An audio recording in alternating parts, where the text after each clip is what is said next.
Bonjour, je m'appelle Clément Casalo. J'ai créé DocTracker avec un associé et je vous parler en deux mots très rapidement. J'ai fait une business school, j'ai fait la fac des sciences en parallèle et en parallèle de ça, j'avais créé une boîte qui avait pour but de réinsérer les gens dans la vie professionnelle, les chômeurs et les étudiants en difficulté financière. Donc on leur filait des deux freelance. Et tout ça, je l'ai fait sur Marseille. Et puis un jour, je me suis dit, bon, je me suis bien amusé, le soleil est très haut, on s'est régalé, mais il faut qu'on se lance, il faut qu'on fasse quelque chose de grand et qui va changer le monde. Et pendant que je faisais ça, j'ai regardé mes mails et je me suis dit, tiens, j'envoie des pièces jointes à tout le monde pour parler, mais personne, une fois que les gens ont reçu ma pièce jointe, je ne sais pas ce qu'ils font. Et c'est pour ça qu'on a créé DocTracker. On a créé une boîte qui permet, maintenant, une fois que vous échangez vos documents, avec DocTracker, vous êtes capable de les détruire, les modifier et savoir ce que les gens font avec, même une fois que les gens l'ont reçu et se téléchargé sur un disque dur.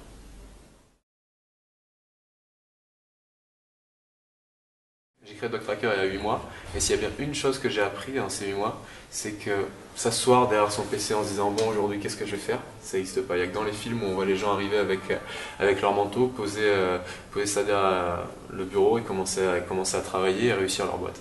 Ça n'existe pas et c'est complètement un mythe. La seule chose qu'il faut apprendre quand on est un entrepreneur, c'est à savoir s'organiser. Tu as ton idée, jour 1, tu as ton idée, tu es super motivé, tu vas commencer à coder, commencer à faire ta communication, et après, qu'est-ce qu'il faut faire? Première chose, systématiquement écrire tout ce qu'il faut faire. En tant qu'entrepreneur, surtout dans une équipe réduite, tu as des dizaines de choses à faire, dans des timings super serrés, et il faut pouvoir avoir face aux yeux tout ce qu'il faut, toute la moindre petite tâche, que ce soit faire sa compta, ou à racheter du papier cube pour les locaux que tu mutualises avec d'autres startups, ou que ce soit aller voir tel client, tel prospect. La deuxième chose, une fois que tu as tout écrit, c'est faire la différence entre l'important et l'urgent.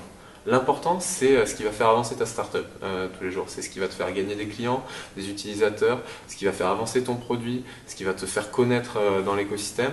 L'urgent, c'est ce que tout le monde, c'est ce que tu as une deadline fixe, c'est ce que tout le monde te pousse à faire très vite, mais qui va jamais faire avancer ton business et qui va pas te faire réussir. Ça peut être justement faire ta compta. Est-ce que c'est de l'ordre de l'important ou est-ce que c'est de l'urgent? Est-ce que ça va te faire grossir ton business ou est-ce que si tu dépasses d'une semaine, ça va avoir une conséquence monstrueuse pour ta boîte? Est-ce que aller sur Twitter, passer du temps sur Facebook, est-ce que ça c'est important ou est-ce que c'est urgent? C'est urgent. T'as besoin d'être là, mais c'est pas ça qui va te faire gagner ton business. Est-ce que répondre à tous les mails, est-ce que répondre dans la journée à tous les mails que tu reçois, c'est de l'important ou c'est de l'urgent? J'aurais tendance à dire que pour beaucoup c'est de l'urgent et pas de l'important. Donc une fois que tu as tout écrit, une fois que tu as réussi à te dire qu'est-ce qui est important, qu'est-ce qui est urgent, la troisième chose, et c'est là que ça devient challenging, c'est tout écrire, tout effacer et réécrire ce que tu as jugé important. Les seules choses que tu auras écrites, c'est ceux qui sont vraiment dans le haut de tes priorités et qui te travaillent ton esprit. Si tu as oublié des choses dans ta liste de l'important, c'est soit que tu fais mal ton boulot, soit que c'était en fait de l'urgent et que c'était pas réellement l'important.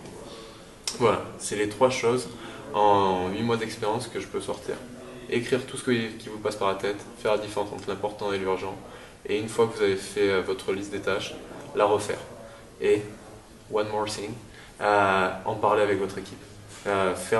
Une startup, ça bosse toujours en équipe, c'est jamais une seule personne. Et si vous expliquez votre liste des tâches importantes à votre associé, vos associés, même vos employés, ils vont être capables de vous dire ah, ça, je pense que tu t'es trompé de catégorie ou tu as peut-être oublié ça. Et vous êtes biz, vous êtes tech, c'est pas grave, parlez entre vous et avoir un regard différent sur cette liste des choses importantes, ça vous permettra de gagner beaucoup de temps. Et parce que c'est de ça dont on manque quand on est une startup, c'est du temps.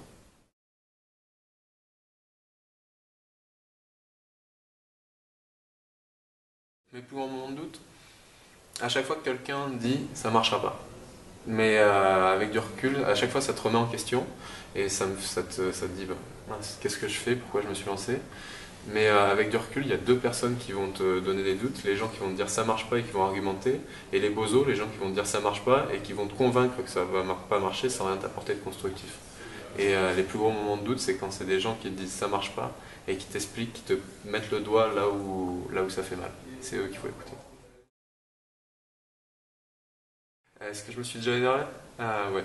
Euh, ouais, mais c'était principalement contre moi en fait. Et à chaque fois, j'aurais dû faire ça, j'ai pas fait ça. Et on peut s'énerver que contre soi quand on crée une boîte.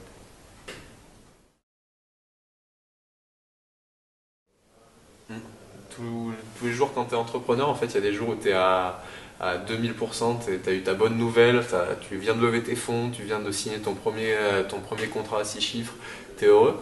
Et puis après, pendant 2 semaines, tu vas être au fond du gouffre et tu te lèves le matin en te disant ah, pourquoi j'ai fait ça, pourquoi il faut que j'arrête. Et, euh, et c'est bête à dire, mais c'est parce que tu as des moments tout en bas et que tu as envie d'arrêter que tu continues. Entre 3 heures du mat et 5 heures du mat. Après un bon apéro avec tout le monde dans ces moments-là, en fait, tu oublies toutes les contraintes, tu oublies tout ce que tu t'es dit, pourquoi ça marcherait pas, tu oublies tout ça et tu te forces à penser autrement. Enfin, c'est même pas tu te forces, ça vient naturellement. Et tu rêves du futur.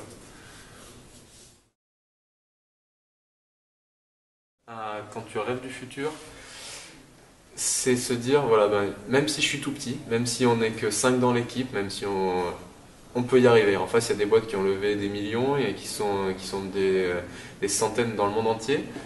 Mais parce que t'as ta vision, parce que tu es convaincu que tu vas réussir et parce que tu as rêvé du futur, tu dis, ben, même si on est 5, on arrivera à faire mieux qu'eux.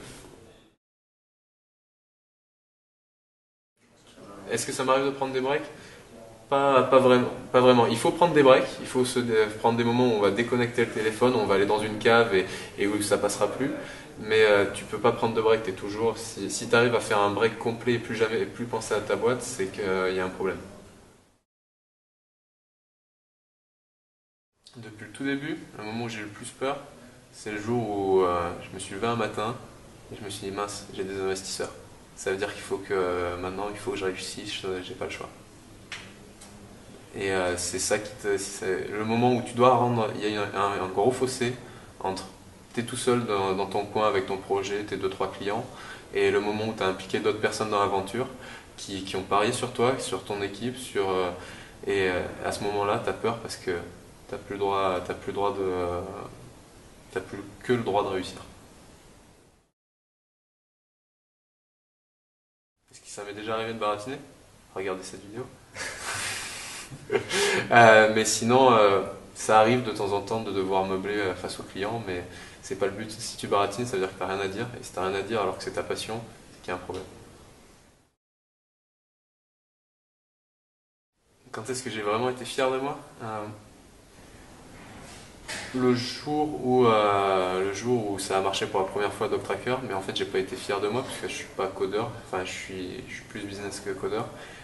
J'étais fier de mon associé qui m'a dit ben voilà ça marche, et là tu te dis bon bah on commence sur la chapeau de roue.